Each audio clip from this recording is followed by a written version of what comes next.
Welcome to the Uriah Jokes Podcast. I'm Uriah, this is a podcast, and then there's jokes, which makes that title of a podcast 100% non-fiction.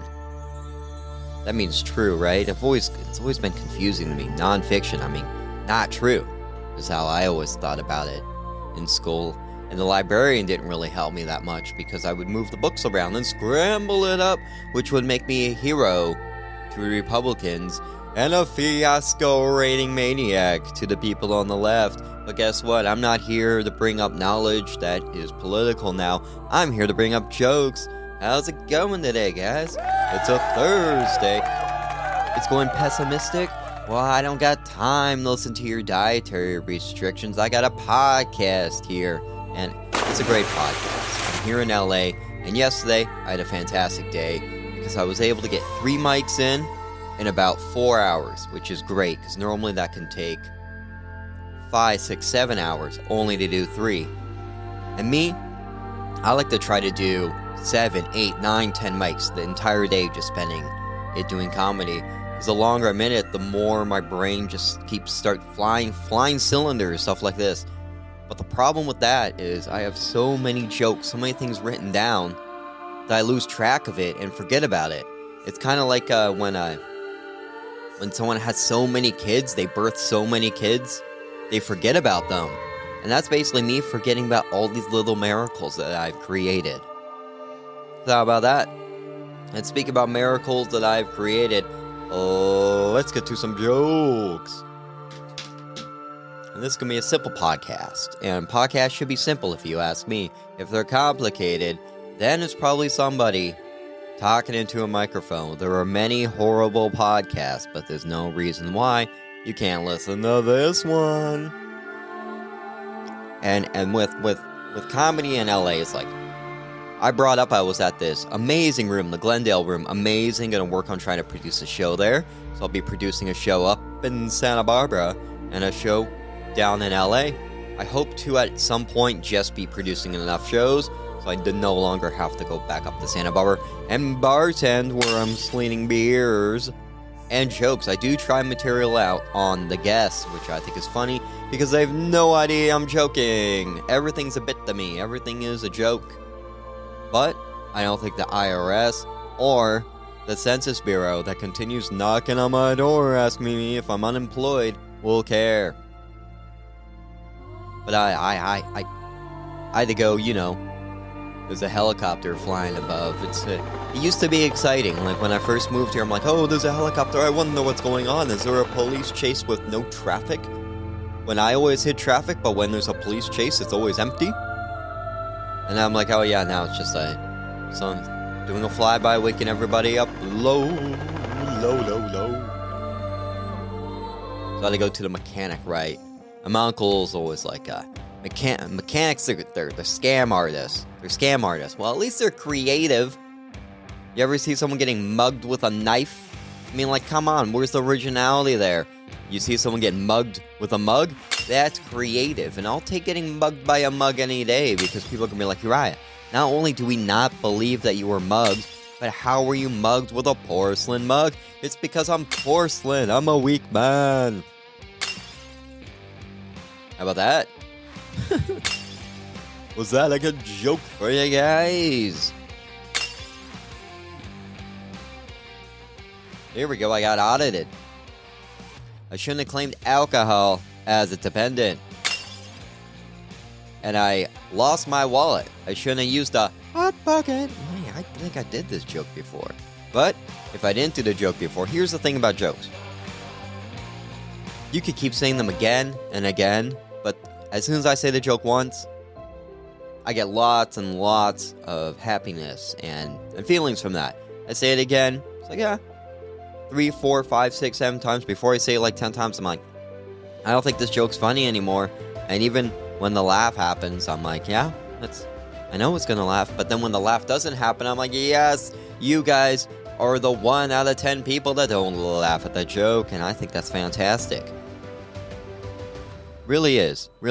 And if I get back to, the thing is, I just jump around with conversations. I jump around. But I'm sorry, guys. It's just the way my mind works. maybe I shouldn't have coffee, and I won't jump to other thoughts inside my brain. Or maybe I should have an outline.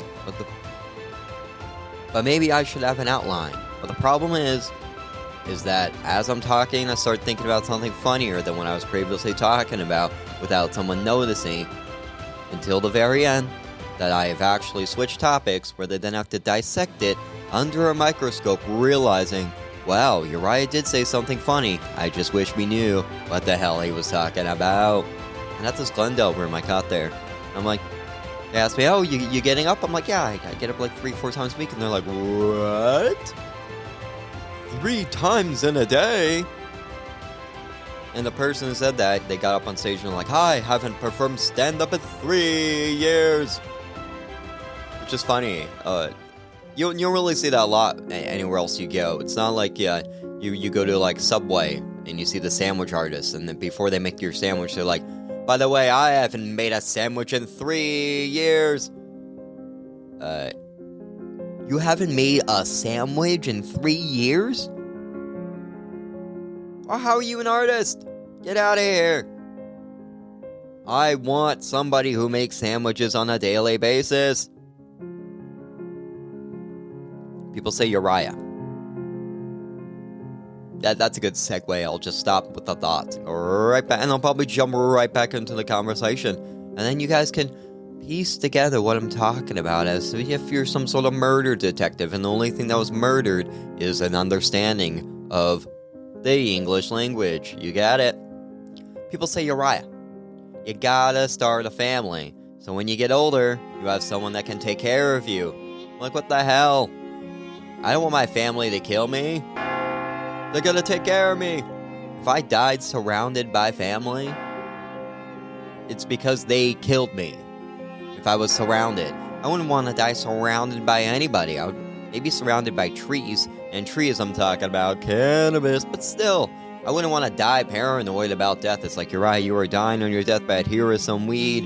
Now I'm getting paranoid about the weed. Why am I getting paranoid about the weed? I'm dying. I think I did this joke before, but hey, it's in the pile. If it's in the pile, it's gotta get scooped up and read.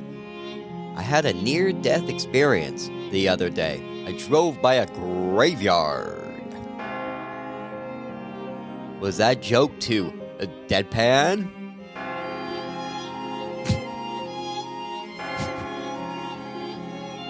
This guy I know only exists for the purpose of this joke.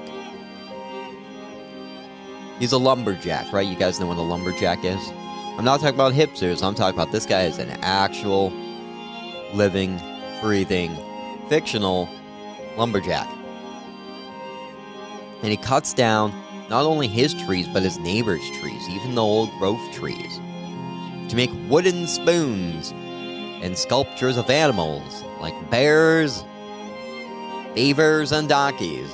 He's a real lumberjack.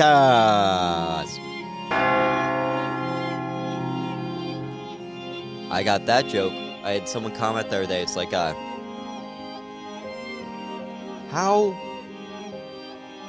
why and how do you have a dictionary, an Oxford dictionary, on your desk while I read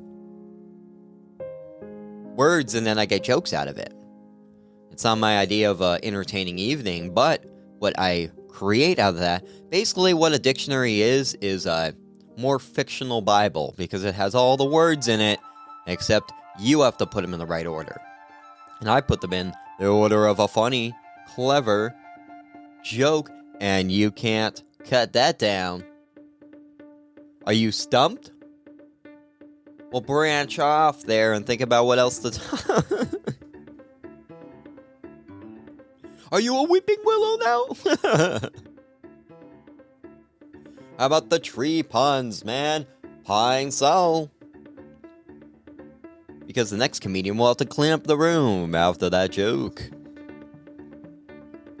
Now at this point, see, right now I'm going to the next joke, but I'm immediately like, I wish I knew more tree puns. I really did. Maybe we'll figure out some more. Comment down below with some tree puns. And maybe we'll do a whole segment on the jokes of a lumberjack ass. My parents are separated. but on good speaking terms, because both of them are anti-5G. They don't talk to each other.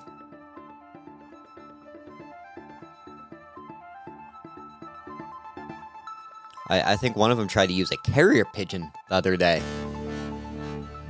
And normally I have to use the carrier pigeon to carry myself home after a night of doing too many mics. A friend of mine is very eccentric, right? Another word I learned from the dictionary. A friend of mine is very eccentric and only wears designer clothes.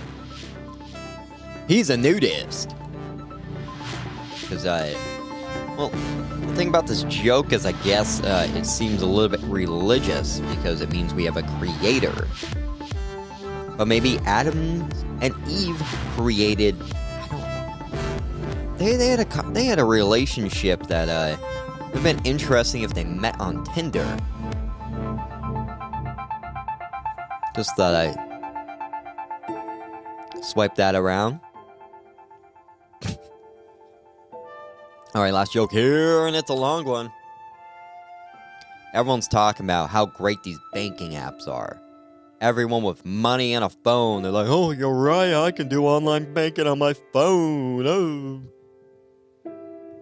And they could get real-time notifications. This sounds like an ad. On balances. And do all this adulting stuff, all this banking stuff. All day long, they can check it. Ooh, what's my balance today? Ooh, what's my balance today? Me, I'm a little bit old school. I check my balance only once when I go to sleep. So I don't count sheep. I count dollar bills, son. Dollar bills. I'm never going to say that again. I just upped my ante in terms of being a white privileged candidate of the year. For me, I have no money. Even my spell check bounced. Paperclip man, help me out. And this has been the Uriah Jokes Podcast. And this podcast felt pretty good. And if you agree with me, don't forget to hit that like and subscribe button. Otherwise, I will have to keep saying